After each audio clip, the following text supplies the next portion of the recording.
Hello once again, and welcome to another edition of the SaskAgToday.com Roundtable. We're joined by the Agriculture Director for 620 CKRM Regina, Ryan Young, and the Chief Agricultural Editor for SaskAgToday.com, Kevin Hursh. I'm your host, GX94 Yorkton Agriculture Director, Doug Falconer.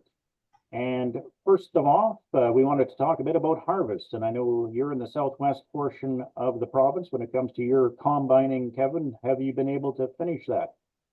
Yeah, just finished within the last couple of days, limped to the finish line with the secondary combine that ended up doing most of the work. But there's a lot of producers finishing up in that part of the world. You'll still see some fields that haven't been done, but I bet it's my specific area. I bet it's 90% complete. And I'm actually back in Saskatoon right now. As you drive from the southwest up to Saskatoon, you see an increasing amount of harvest that's still to be done. So I think that follows the general trend. Where crops were better, there's still work to be done. Where crops were the life cycle shortened by the heat and drought more than other areas, those areas have made big progress. Ryan, how about in Regina area where you live? There's been a few more crops that have come off the field. It's looking a little bit bare as harvest continues. There's some fields that are kind of half done or a little ways done, kind of a mixed bag as a result. In my travels as well, kind of around the southern part of the province this week as part of our country cookout, just kind of going into the southern part in the Maxim area, for example. That's where I was on Thursday. The farmer that I was talking to there, he said they finished up harvest, but it's looking very below average as they were kind of in a dry pocket there. So not a good harvest for him. Another farmer that I talked to in the Kelleher area, things are going okay for him.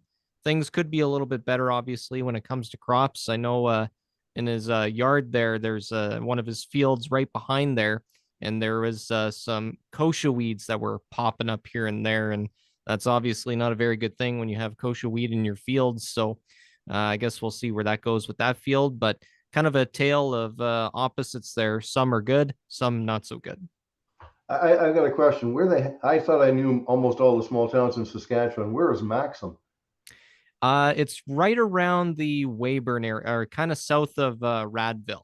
That's the nearest town Okay. where Maxim is. It's kind of a blink and you miss kind of a small community. Yeah, that area, there's a pocket in there that where crops were quite poor. That Minton country as well is not far from there. So yeah, that makes sense. And GX94, we took our supper in the field out to Bangor, which is south of Yorkton, south and east of Yorkton a bit on Wednesday. They just nicely got going there for their harvest. And then last weekend, during the Labor Day long weekend, I was down helping out my brother for a day, combining in south central Saskatchewan in the Glentworth area. And he was combining organic wheat.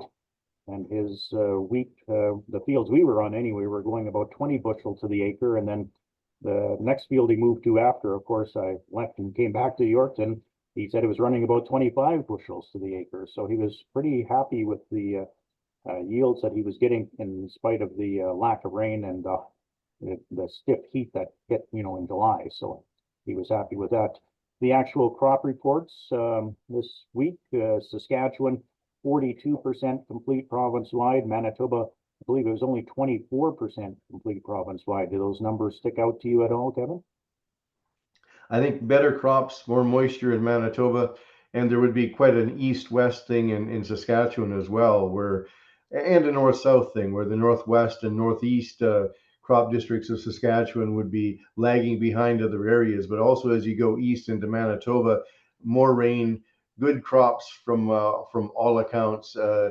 In fact, some flooding damage earlier in the year, so not surprising that their harvest is behind where we are in Saskatchewan. But it's still early. That shouldn't be a big problem, especially if the weather continues the way it's looking. Something else that happened, of course, last week, Canada announced they were imposing tariffs on Chinese electric vehicles as well as Chinese steel and Chinese aluminum. And then this week, China fired back saying that they're going to be investigating canola for anti-dumping issues. What did you think of that news? Well, there was a lot of people fearing that. I haven't heard too many analysts say that we shouldn't have imposed duties on electric vehicles from China, uh, but you had to be prepared for the backlash.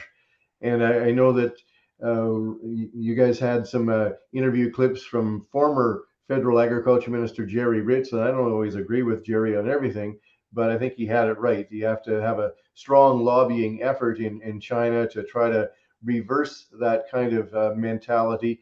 And really, any anti-dumping investigation by China will be largely a scam. They'll keep everybody on the hook for a while, and then at some point they may very well indeed impose a tariff that largely excludes a lot of Canadian canola going into China, and that will have economic ramifications, big ramifications this week, just with the announcement of their potential action. And it really affected canola prices this week.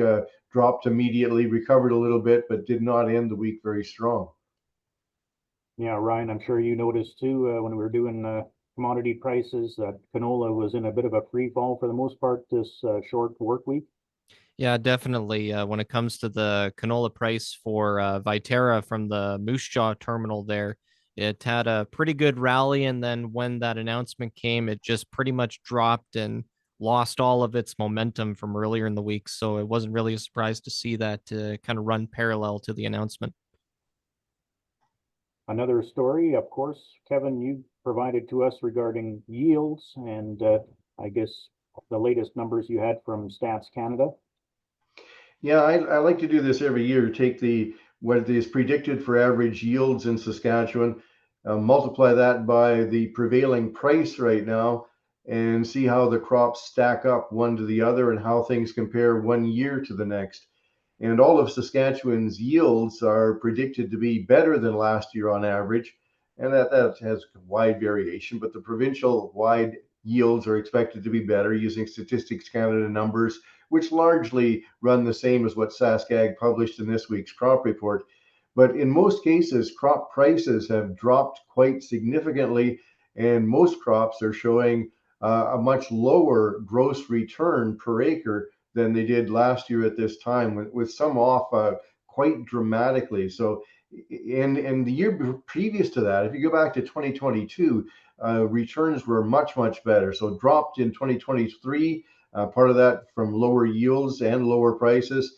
This year in 2024, yields are better, but prices have dropped so much that the gross return per acre, and therefore the net profit per acre is down pretty dramatically on almost all the crops. And on the SaskAgToday.com website, you'll see a full table of last year and this year with my price assumptions and calculations as far as gross returns and net returns after expenses for each of the major crops. And it's sometimes difficult to report that in radio to get all the information out. But if you want to wade through it, it'll be, and Ryan's got it posted on SaskAgToday.com.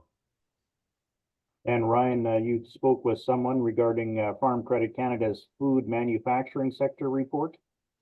Yeah, I spoke with the author of the report, Amanda Norris. She's a senior economist over at Farm Credit Canada. She was looking at the food manufacturing sector and going through some of the research and crunching numbers and looking at statistics from Stats Canada. She believes that the food manufacturing sector here in Canada has really good opportunity to meet the ever increasing global demand for food.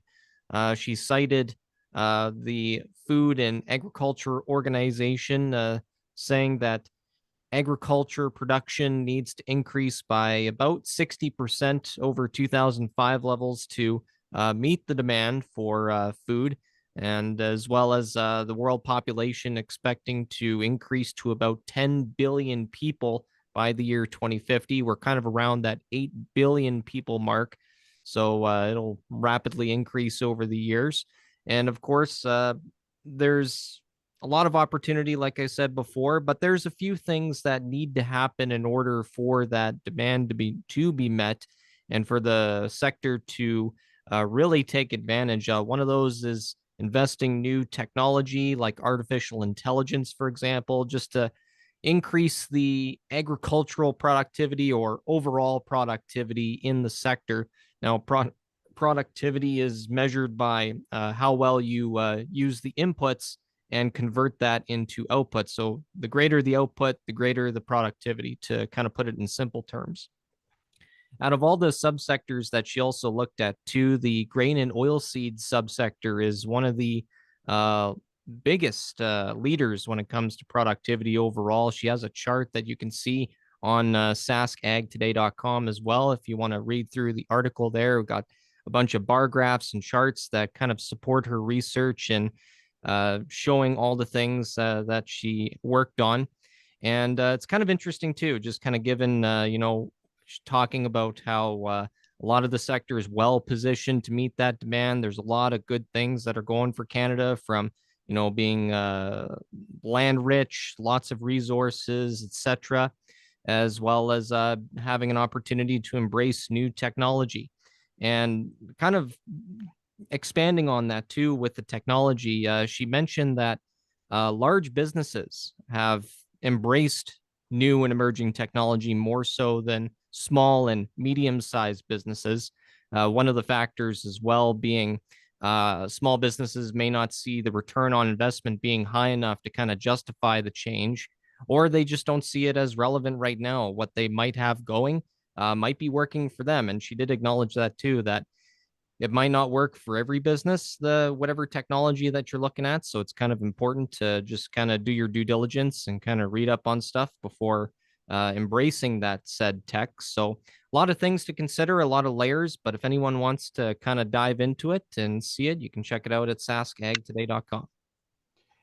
Interesting too that when you look at food processing, at least at the first stages of it, if we didn't have the growth that we've seen in canola crushing, an announcement or a worry such as what has come out of China would be a lot bigger deal. But the truth is we're less reliant by far on the export market for raw canola seed than we used to be, because we're turning so much of it into canola oil and meal. Well, that's going to do it for this week's edition of the SaskAgToday.com Roundtable. On behalf of Chief Agricultural Editor for SaskAgToday.com, Kevin Hursh, and 620 CKRM Regina AgriNews Director Ryan Young, I'm Doug Falconer, the Agriculture Director at GX94 in Yorkton, saying so long until next time.